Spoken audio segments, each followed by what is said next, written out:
Join me today as I take a ride on Italy's most infamous high-speed train, from the heart of Venice all the way to Verona. Without further ado, let's go.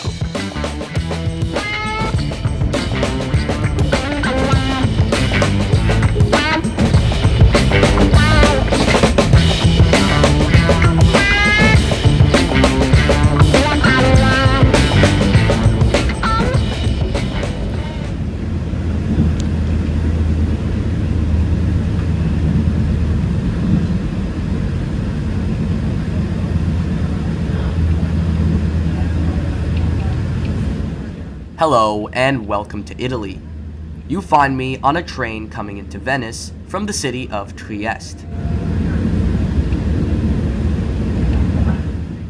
This trip is part of a longer trip from Rijeka to Bolzano. Right now I need to transfer in Venice to a train to Verona. However, since I have some spare time in Venice, I might as well show you around.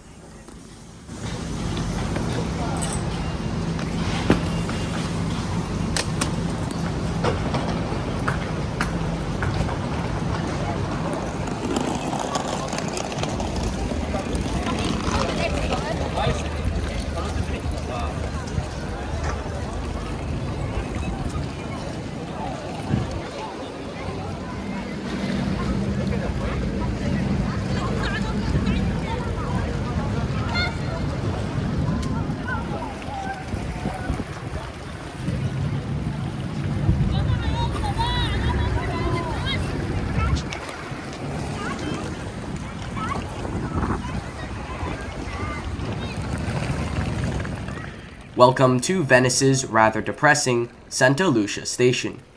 While the weather isn't exactly optimal right now, let's see what this station has to offer. While Venice has had trains since 1861, the current iteration of the station was built in the 1950s, despite planning for the design of the station going back to the 1920s. The architects for the station were Virgilio Vallò and a recurring character in mid-century Italian train stations, ANGIOLO MAZZONI, who, if you remember from my last video, also designed Bolzano's train station.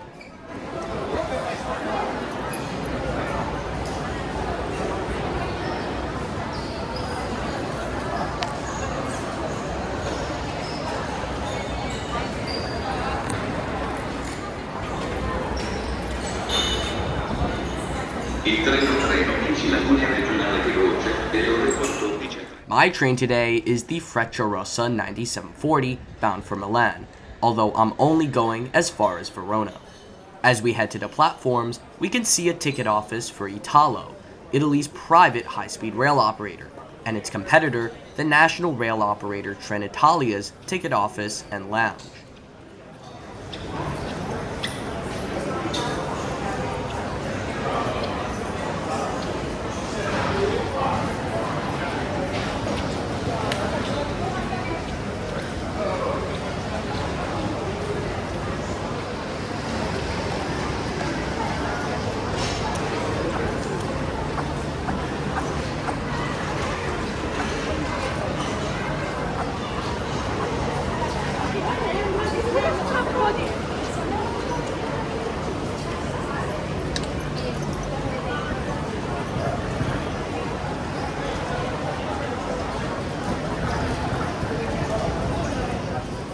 Arriving at platform 7, I was, at this time, a bit disappointed. Previous to this, I thought, naively, that most Frecciarossa trains in Italy were operated by the iconic ETR 500 and Frecciarossa 1000 trains. Turns out the infamous Ansaldo Breda V250 is quite the regular on the Venice to Milan route, which I was not expecting. Anyways, first world problems aside, let's head on board. I'm sitting in standard class today, which is laid out in a 2+2 configuration. There is a good mix of bays of 4 as well as your traditional airline style seats.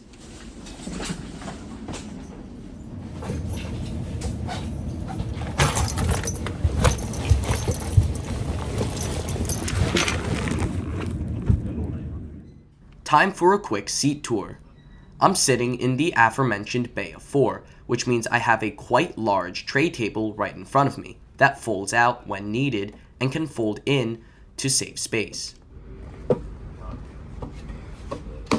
While legroom is decent when there's no one in front of you, as usual in a bay of 4, once someone is sitting in front of you, the legroom could get a little tight.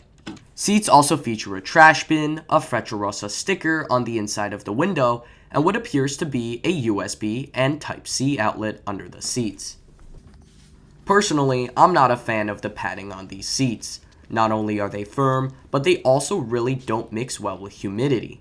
It just rained outside, and now, all of a sudden, the seats are a little sticky.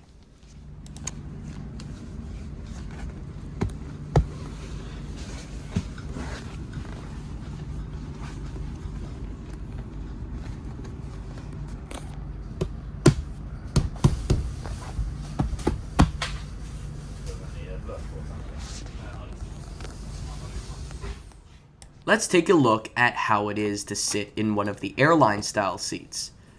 The airline-style seats feature this quite big and quite sturdy tray table, as well as an ample amount of legroom. Amenity-wise, it's pretty much the same as with the bay of 4. You have your trash bin and your power outlet, as well as your armrests.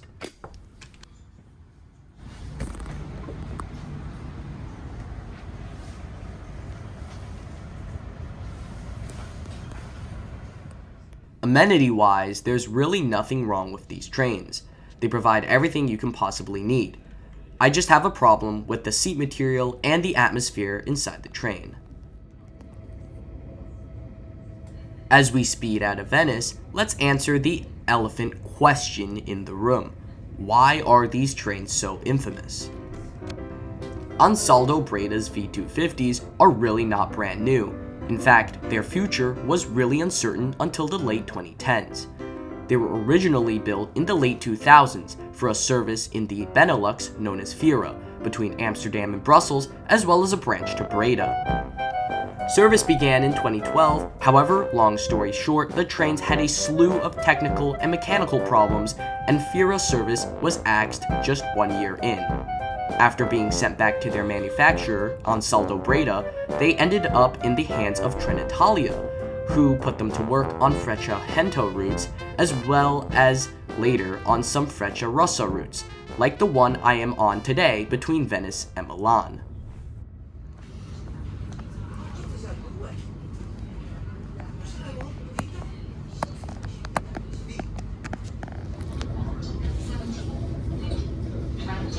As we speed out of the Venice metro area, I think it's time we take a quick look at our route for today. Our route today between Venice and Verona will see us leave the islands of Venice, then traverse the Italian mainland before reaching Verona. We will make 3 intermediate stops, and the journey will take a total of 1 hour and 12 minutes.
As I'm getting hungry, I headed towards the cafe car.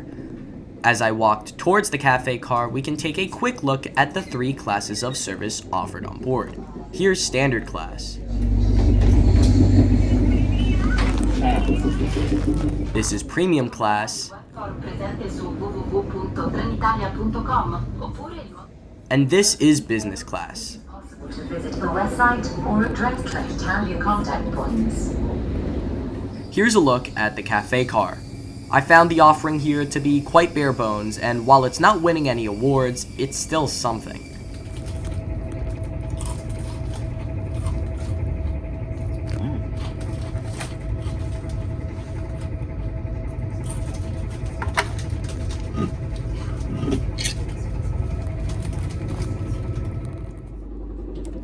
Here's a quick look at the bathrooms on board this train. It was clean, well stocked, and everything worked as intended.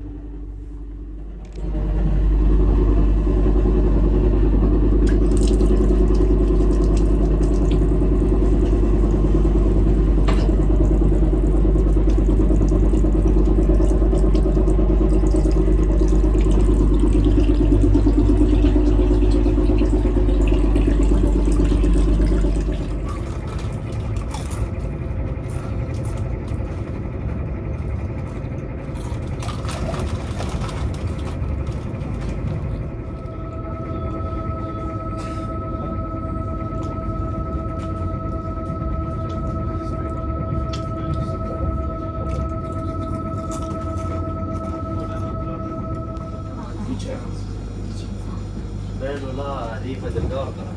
No, deve cambiare da dentro, però più giù. Sì, ma molto bello.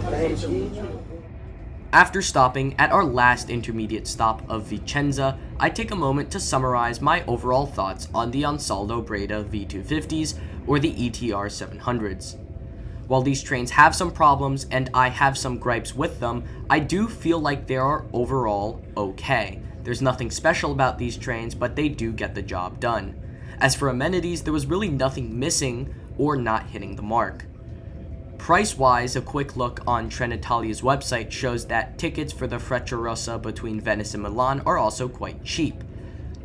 Overall, I would recommend you take the Frecciarossa, as even though some trains on their fleet like this one aren't perfect, the trains, at least in my opinion, are reliable and would get you to where you want to go, which is kind of the whole point of a train in the first place. And with that, thank you so much for watching. I hope you enjoyed the video, and don't forget to subscribe. This is the 4905 here, and I will see you next time.